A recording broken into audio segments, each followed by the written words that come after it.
Bantam Doubleday Dell Audio Publishing presents Crazy Lady by Jane Leslie Conley.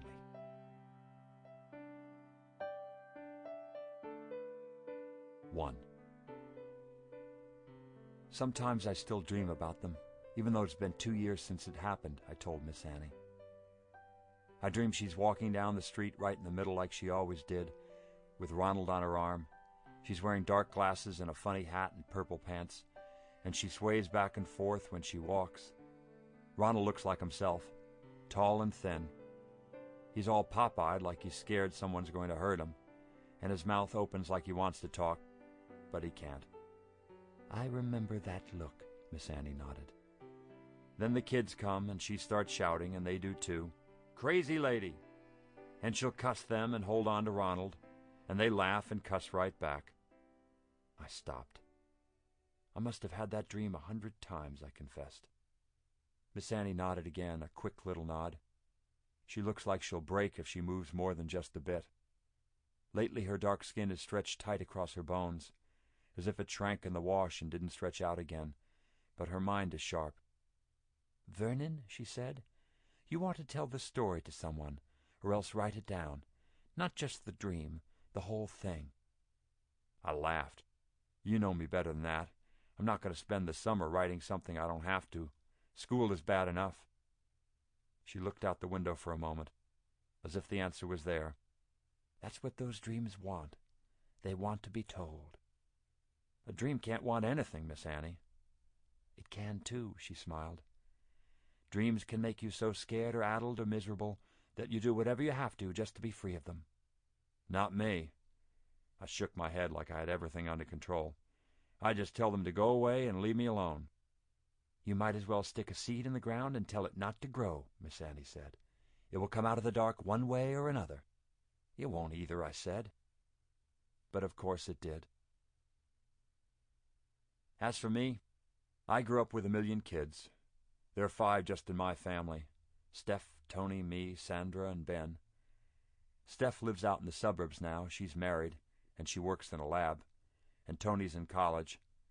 He's the first one in our family to go. He graduated from Tech last year and got a scholarship.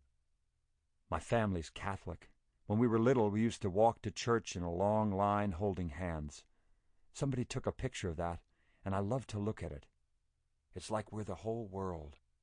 We look so different, some blonde, some dark, some with long hair, some real short.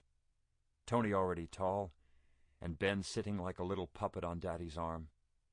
My mom's in the picture, too. I've studied her face. Sometimes I put my finger on it like I could really touch her. The way she looks in that picture is just the way she was, kind and honest and brave. She had dark eyes and hair, and she was heavy, so she usually wore pants and a baggy shirt even to church. People say I look like her, but I'm not sure. I'm big for my age, and my eyes are brown, and my hair is dark brown, which is the way she was. My mom died of a stroke 3 years ago. She was at her job, sitting at a sewing machine in a factory over in Hampton, and she keeled over. We kids didn't know anything about it. We came home from school and we played just like always, and ate up half the food in the refrigerator, which we weren't supposed to do. And she didn't come home, and we kept on waiting, and finally Steph said, "We got to do our homework." So some of them, not me, were doing it, and Daddy came in. We knew something bad had happened then. He worked the 3 to 11 shift, so he'd come home right in the middle of work, and his eyes were red. I'd never seen him cry before. I'd never even thought that he could cry. And he told us. We've gotten along without her, but it's been hard. My dad is a quiet person. He's frail-looking, and after Mom died, he seemed to get paler and smaller. Sometimes we didn't even notice he was home, with all the noise us kids made. It didn't used to be like that. I remember times when he'd come in from work and put one finger to his lips to keep us quiet. He'd line us up behind him. We'd creep into the kitchen and grab Mom from behind. She'd shriek and swat at us, and we'd fall down laughing. It's not his fault things changed. Daddy will do anything for you. He never yells, and if he sees something is bothering you, he'll try to make you feel better.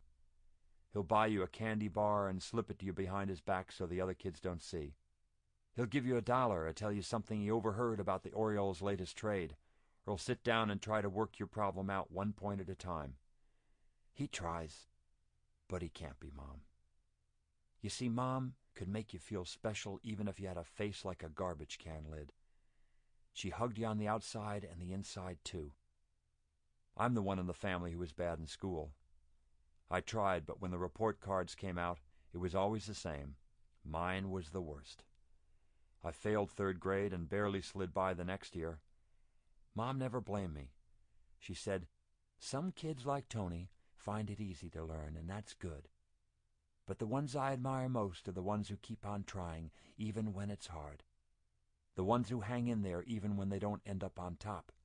Those children are very special." Special. I blushed when she said that. And I told myself she could see what the teachers couldn't. Deep down inside, I was smart. But that was a secret between us. When she died, the secret died too. Not all at once, but slowly, fading like the picture on a worn t-shirt until finally even the outlines disappeared. Then I started to see myself like everyone else did. A big, clunky kid, trying to slip by without being noticed. Trying to pass. 2.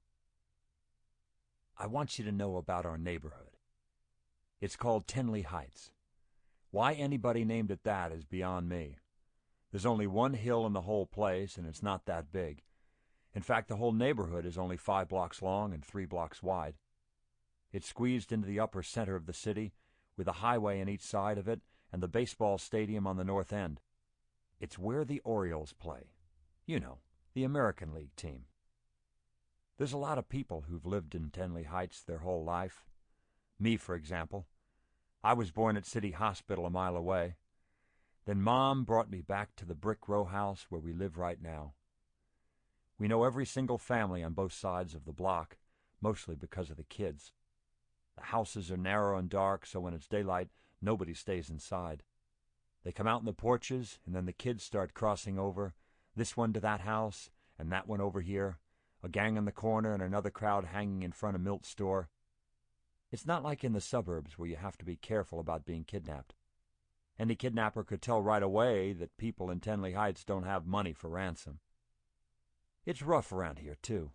You wouldn't think so most of the time when kids are playing together and mothers are talking up and down the porch rows. But there've been some murders. Milt's brother Joe got killed when the store was robbed, and a gang of boys killed a black guy in the stadium parking lot 3 years ago. For a long time, Daddy didn't like it when the blacks started moving in. But after the Murphys moved next door, he changed his mind. Chris Murphy is a real good friend of mine. He and I used to say we were going to be the greatest shortstop-second base combination that ever lived. We had plans to get signed on the Orioles when we were both 18, play for a couple years, and become millionaires. But that's besides the point, because what I really need to tell you is about the next block down. To put it bluntly, it's a slum. Most of the houses there are wood, and some of them look stuck together like a little kid built them out of leftover boards and shingles. People live down there with their windows broken out all year round. Some of the walls have been patched so many times they look like quilts, and then there'll be a hole anyway so you can see right through. I didn't go down there much until I met Maxine and Ronald and their friend Miss Annie. That was 1981, the year I started junior high. That's when it dawned on me I was never going to be a baseball star. Before that, I'd spent about 100 hours a week throwing a tennis ball against a little square that we'd painted onto the back wall of someone's garage. Sometimes Chris would bat, and if Bobby came along, one of us would do the fielding. I was sure I was pretty good. The big question in my mind was, pitcher or shortstop? I'd go to bed at night thinking it over. Sometimes I'd lie there and make the decision once and for all. Then I'd turn over and tell Tony, "Guess what? I've got it all thought out." "Yeah, Vernon," he'd sigh. "What is it?" "Pitcher. Because in the World Series, that's what matters in the long run, the pitching. Look at Sandy Koufax. And..." Sample complete. Ready to continue?